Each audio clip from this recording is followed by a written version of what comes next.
ஒரு காலத்தில் வானத்தில் மினி என்ற ஒரு சிறிய நட்சத்திரம் இருந்தது. அவள் நாள் முழுவதும் மின்னி மின்னி மின்சாரமாக ஒளியில் மிதந்தாள். ஒரு நாள் மேகத்துடன் விளையாடும்போது மினி தவறுதலாக பூமிக்கு அருகே வந்துவிட்டாள்.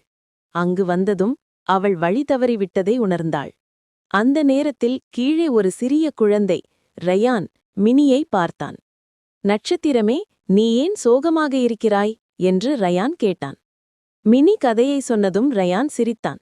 கவலைப்படாதே, நான் உன்னை வானத்தில் மீண்டும் சேர்த்து விடுகிறேன். அவன் ஒரு பெரிய காகித ராக்கெட் செய்தான்.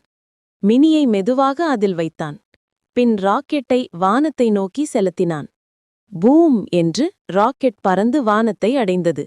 மினி மீண்டும் தன் நண்பர்களிடம் சேர்ந்து ரயானுக்கு கீழே ஒரு சிறப்பு ஒளியை அனுப்பினாள். அந்த ஒளி ரயானின் வீட்டில் எப்போதும் ஒளி தரும் வழிகாட்டும் நட்சத்திரம் ஆகிவிட்டது.